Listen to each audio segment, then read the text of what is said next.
Hi friends, అందరూ ఎలా ఉన్నారు? ఈరోజు వచ్చేసి మీకు మా ఊర్లో శివ పార్వతుల కళ్యాణం చూస్తున్నాను, చూడండి.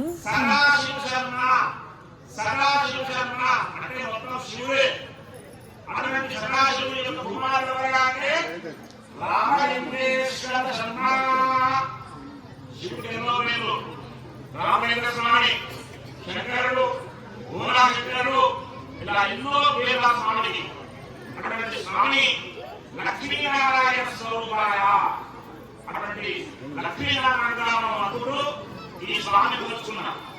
ఇక అమ్మవారి గోత్రం పార్వత గోత్రం. అమ్మవారి గోత్రం పర్వత గోత్రం. అమ్మవారి ఉత్తరాధికారి పేరు హిమాచల శర్మ. అమ్మవారి తాతగారి పేరు త్రికూటాచల శర్మ. అమ్మవారి తండ్రి గారి పేరు పార్వతీదేవి తండ్రి ఎవరు? హిమవంత శర్మ. హిమవంతుడు. అటువంటి హిమవంతుడి యొక్క పుత్రిక ఎవరు? పార్వతి. అమ్మవారి ఎన్నో పేరు అమ్మలమ్మ, మూడమ్మల మూలముడమ్మ, చాలా పెద్దమ్మ, సురారుడమ్మ, కడుపారడి ముచ్చిరయమ్మ, రంగులో రంగిన రేపుడమ్మల మరమ్ముల ఎల్లెడయమ్మ, దుర్గమ్మయమ్మ, కృపాతీతుత మహాత్మ క్రామిక భారత సంపదల్. అమ్మవారు ఎన్నో పేర్లు. దుర్గమ్మ, అటువంటి గౌరీదేవి, అటువంటి పార్వతి నామిని సాక్షాం లక్ష్మీ కళ్యాణకు అమ్మవారు సంకల్పం చేస్తున్నారు. మరి మనము ఎంతవరకు మనము ఈ యొక్క ధర్మాన్ని ఆచరిస్తున్నాం. ఈ రోజు కళ్యాణం జరిగింది. కళ్యాణం చూస్తున్నా వెళ్ళిపోయాం. ఇక్కడ క్లోజ్. మరి ఏమని కళ్యాణం జరిగింది? కళ్యాణంలో శివుడు ఎవరు? శివుడి గోత్రం ఏంటి? శివుడి తాతగా పేరేమిటి? ముత్తగా పేరేమిటి? తండ్రిగా పేరేమిటి చెప్పినప్పుడు దాన్ని గుర్తుంచుకోవడం అనేది ముఖ్యం. కానీ గుర్తుంచుకోలేకపోతున్నాం. అదే కనుక సినిమా పేరైనా, సినిమా పాటైనా, లేదంటే టీవీ సీరియల్ అయినా, లేదంటే రాసుకున్నటువంటి ఆ విషయాలు కానీ ఇవన్నీ చూడడానికి మాత్రం జ్ఞాపకం పెట్టుకోవడానికి మాత్రం ఇవ్వడం కూడా బ్రహ్మాండ మెమోరీ మాత్రం స్వామి వారికి ఏమి ఇవ్వాలి? ఏమి ఇచ్చినా తక్కువే, గెలిపించినా తక్కువే. స్వామి వెళ్ళలేదు. అయినా ఎలా చెప్పి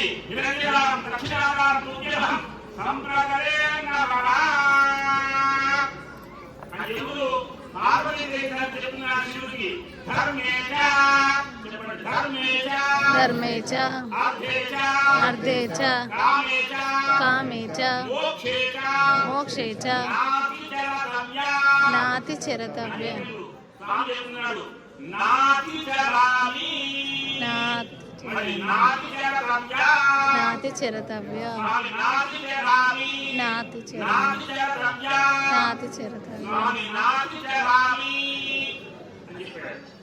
ధర్మేచ అర్థేచ కామేచ మోక్షేచ నాతిచరామి. ధర్మవంతు, ధనవంతు, కామ్యవంతు, మోక్షవంతు, మా అమ్మాయిని మంచిగా చూసుకోమని చెప్పని పార్వతీదేవి తండ్రి హిమవంతుడు మా కుమార్తెను శివుడిని చూసి చెప్పాడు. అనగారు, మా అమ్మాయిని చిన్నప్పటి అల్లారుగా పెంచుకున్నాము, గారాలుగా చూస్తున్నాము, బంగారుగా చూస్తున్నాము, ఎంతో అల్లారుగా పెంచుకున్నాము, ఎన్ని కష్టాలు పడి మా అమ్మాయిని చూస్తున్నాము. అనగారు, మా అమ్మాయి మంచిగా చూసుకోమని మంత్రయుక్తంగా, శాస్త్రయుక్తంగా, ధర్మయుక్తంగా, కళ్యాణ మండప సాక్షిగా, దేవ సాక్షిగా, పెద్దల సాక్షిగా, బంధువుల సాక్షిగా, సూర్య సాక్షిగా, చంద్ర సాక్షిగా ఆ అమ్మాయి ఇస్తే శివుడు చెప్తున్నాడు, మామగారు మీరు ఇబ్బంది పడకండి, మీరు అన్నిటికీ మీకంటే మంచిగా చూసుకుంటారని చెప్పి పార్వతీదేవి ఎదురు పెట్టుకున్నాడు. అంటే తన శరీరంలోనే సగభాగం ఇచ్చాడు శివుడు.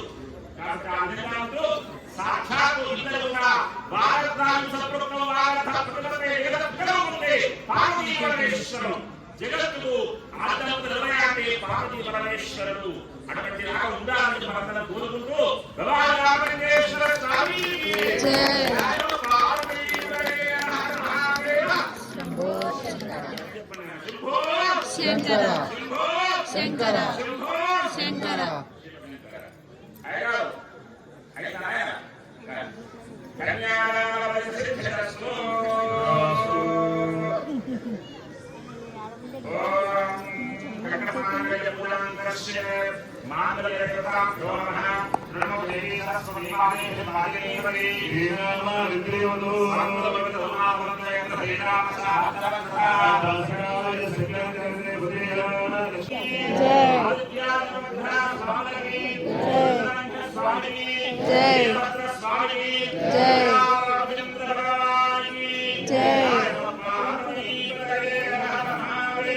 శంభో శంకర్.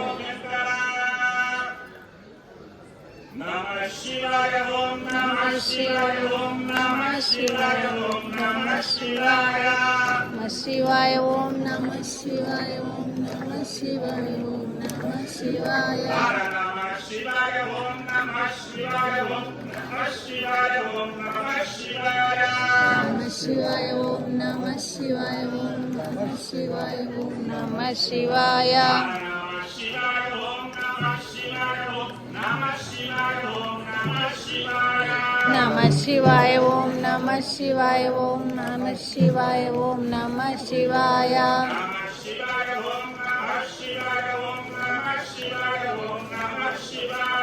నమః శివాయ ఓం నమః శివాయ ఓం నమః శివాయ ఓం నమః శివాయ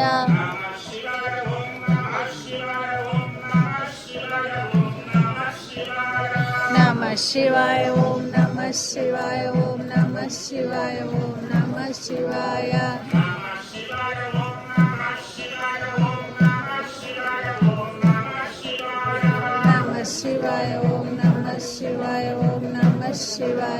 నమః శివాయ నమః శివాయ ఓం నమః శివాయ ఓం నమః శివాయ ఓం నమః శివాయ నమః శివాయ ఓం నమః శివాయ ఓం నమః శివాయ ఓం నమః శివాయ సర్వమంగళ మాంగళ్యే శివే సర్వార్థ సాధకే శరణ్యే త్ర్యంబకే దేవి నారాయణి నమోస్తుతే. మంగళసూత్రాలు నమస్కారం చేసుకోండి. ఆ యొక్క స్వామివారి సాక్షాత్ వారి తాజడుతున్నాడు. గట్టిగా వాక్యాన్ని బాగా అన్నాడు. అందరూ గట్టి చెప్పండి కొట్టండి ఆయన.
देवता लीला कल्याण देवताभ्यो नमो नमः इति अक्षरारोपण देवताभ्यो नमो नमः नानाक्षकलपत्र पुष्पं समर्पयामि जन्मनाभाषितशोभितलिङ्गं जन्मजतु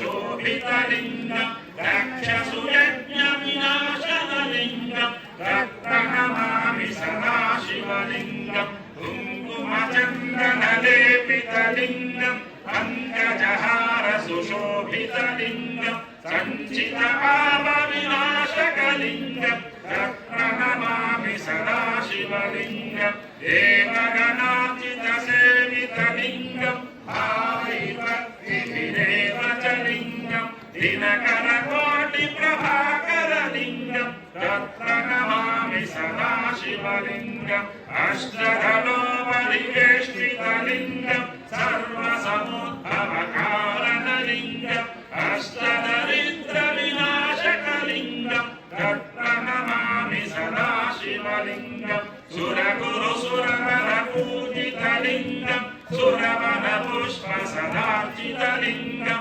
परमपरं परमात्मकलिङ्गं तत्प्रणमामि सदाशिवलिङ्गं नमः शिवाय ॐ नमः शिवाय ॐ नमः शिवाय ॐ नमः शिवाय नमः शिवाय ॐ नमः शिवाय ॐ नमः शिवाय ॐ नमः शिवाय नमः शिवाय ॐ नमः शिवाय ॐ नमः शिवाय ॐ नमः शिवाय नमः शिवाय ॐ नमः शिवाय ॐ नमः शिवाय ॐ नमः शिवाय लिङ्गाष्टकं शिवसन्निधौ शिवलोकपाप्नोति शिवेन सामोदते नियाजनन्दर्शयामि आचमनं समर्पयामि नमः भवानरामलिङ्गेश्वरस्वामिदेवताभ्यो नमो नमः पुष्पाणेन समर्पयामि एतस्सोमसूर्यस्य सर्वालिङ्गानि स्थापिते आनिमन्दौ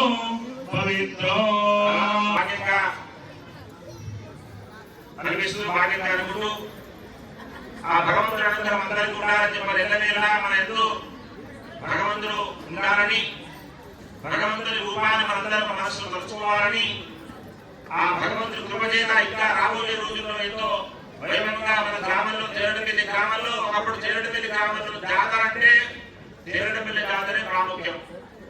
గంటపల్లి నుంచి కూడా ఇక్కడ నడిచి రావడం కానీ చుట్టుపక్కల రావడం కానీ మన చేరడమిల్లి జాతర చేరడమిల్లి దుకాణాలు కానీ జాతరలో ఉన్నటువంటి ఏదైనా కూడా చేరడమిల్లి జాతర అంటే బ్రహ్మాండంగా జరిగింది ఒకప్పుడు. మరి ఇప్పుడు ఏమైంది అంటే ఊరు జాతరలు అయిపోయినాయి. ఒకప్పుడు చుట్టుపక్కల జాతర ఎక్కడ లేదు, చేరడమిల్లి జాతర అంటేనే ముఖ్యం. మరి ఊరు జాతర అయినా సరే మన జాతర మాత్రం వైభవంగా జరుగుతూనే ఉంది.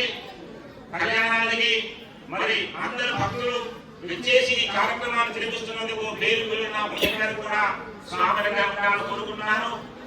మరి ఈ కళ్యాణానికి ఈ యొక్క ఉత్సవానికి కాకుండా మన దేవాలయంలో అభివృద్ధి చెందాలి. రానున్న రోజుల్లో మనం ఎప్పటి జరుపుకుంటున్నామో ధ్వజస్తంభాలు కూడా మనకు చెబుతూ ఉద్యోగాలు ఇస్తామని ఎప్పటి చెప్తున్నారు. దాని త్వరలో పెట్టే ఆలోచన కూర్చున్నాను. తర్వాత దేవాలయం సాగులు కూడా కర్ణాటక సుదర్శనరావు చేయిస్తున్న సంవత్సరాన్ని మరి సుదర్శనరావు ఆ సాగుబడి కార్యక్రమాన్ని కూడా చేస్తున్నాడు. ఇంకా దేవాలయ అభివృద్ధి జరగాలి. ఈ యొక్క దేవాలయంలో ప్రతి నిత్యం కూడా పూజలు జరుగుతూనే ఉండాలి. ప్రతి నిత్యం అందరూ ఈ పూజల్లో పాల్గొంటూనే ఉండాలి. ఎక్కడ ఉన్నా ఏ ఊళ్ళో ఉన్నా చేరడపల్లి వాసులు హైదరాబాద్ లో ఎక్కడున్నా కూడా ఖచ్చితంగా మాత్రం. సో ఇక్కడితో కళ్యాణం అయిపోయిందనమాట. నెక్స్ట్ వచ్చేసి ఎవరైతే కళ్యాణం పైన కూర్చుంటారు కదా వాళ్ళతో ఇలా తలంబ్రాలు పోపిస్తారనమాట దంపతులతోని. సో మీకు నేను ఒరిజినల్ వాయిసే ఉంచానండి, ఎందుకంటే కళ్యాణం ఎలా జరుగుతుంది అన్నీ పంతులు గారు క్లియర్గా ఎక్స్ప్లెయిన్ చేశారనమాట.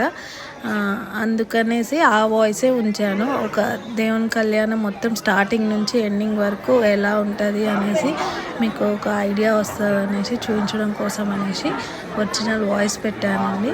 ఇంకా పంతులు గారు ప్రతి ఒక్కటి క్లియర్గా ఎక్స్ప్లెయిన్ చేశారు. అంటే శివ పార్వతులు వాళ్ళ ఫ్యామిలీ 7 తరాల గురించి చెప్పి అంటారు కదా పెళ్ళి అప్పుడు 7 తరాలు ఇటు 7 తరాలు తెలుసుకోవాలి అని అలా ఎక్స్ప్లెయిన్ చేసి కళ్యాణం జరిగిందనమాట. నెక్స్ట్ వచ్చి ఇంకా శివ పార్వతులనే కళ్యాణం తర్వాతకి ఆ మండపం చుట్టూ ఒక 2-3 రౌండ్స్ తిరిగాక లోపలికి తీసుకెళ్తారు. లోపలికి వెళ్ళి అక్కడ పెట్టేస్తారనమాట. ఇక్కడితో ఇంకా కళ్యాణం కంప్లీట్ అయ్యింది. నెక్స్ట్ ఎంట్రన్స్ ఇలా లోపలికి వెళ్ళేటప్పుడు ఇలా గుమ్మడికాయతోనే ఇలా దిష్టిలాగా తీస్తారు. ఈ తీసేటప్పుడు ఒక్కొక్కసారి ఖడ్గం కూడా వేస్తారు, కానీ ఈసారి ఎవరు లేరు అనుకుంటా ఖడ్గం వేయడానికి. సో అందుకని ఇంకా పూజారే తీస్తున్నారు అనమాట. అది కూడా చాలా బాగుంటుందండి ఇట్లా ఖడ్గం వేసేది. దేవుళ్ళ అప్పుడు వేస్తారు. అన్ని టెంపుల్లో వేస్తారో లేదో నాకు తెలీదు, కానీ మా ఊర్లో అయితే వేస్తారు. బాగుంటుంది అది కూడా.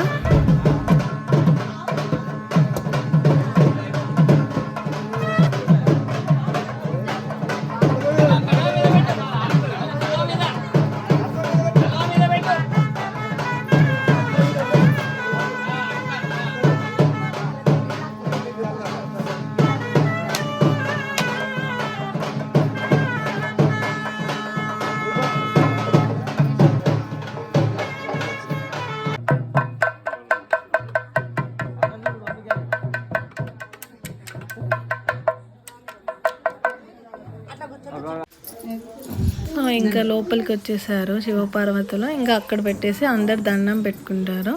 సో మామూలుగా మనం పెళ్ళిళ్ళలో ఎలా ఆవురేండ్లు పెడతారో అలానే దేవుళ్ళకు కూడా ఆవురేండ్లు అలా పెడతారనమాట. దీని తర్వాతకి ఇంకా నెక్స్ట్ వచ్చేసి ఆ రోజు అందరికీ భోజనాలు కూడా ఉంటాయి అన్నమాట. మేము కూడా అక్కడనే భోజనం చేసేసాము. సింహబలుడు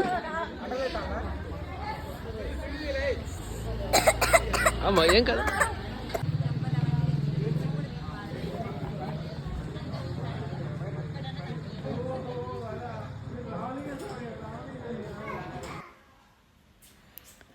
ఇది వచ్చేసి నెక్స్ట్ రోజు మార్నింగ్ అనమాట. నెక్స్ట్ రోజు మార్నింగ్ రథోత్సవం జరుగుతుంది. అప్పుడు మార్నింగ్ నాకు అక్కడ ఉంది కదండి, రథం పైన దేవుళ్ళని, కళ్యాణం జరిగిన విగ్రహాలని ఊరంతా రథం పైన తిప్పుతారనమాట. అయితే ఆ తిరిగేటప్పుడు వీళ్ళందరూ ముందు రథం ముందు కోలాటం వేస్తారు. సో అందరూ వచ్చేసి ప్రతి ఇంటి దగ్గర ఇంకా ఒక బిందెతోని వాటర్ వేసేసి కొబ్బరికాయ కొట్టి దేవునికి ఏమంటారు కట్నాలు చదివిస్తారు. నెక్స్ట్ రోజు వచ్చేసి అదే రోజు మనం అక్కడ ఏంటిది గుడి లోపలికి వెళ్ళేసి దేవునికి కొబ్బరికాయ కొట్టుకుంటాను. సో ఇక్కడ నుంచి ఇంకా కంప్లీట్ అయిపోయింది దేవుని కళ్యాణం మొత్తము, జాతర కంప్లీట్ అయిపోయింది. So thank you for watching. Please subscribe my channel. Thank you very much.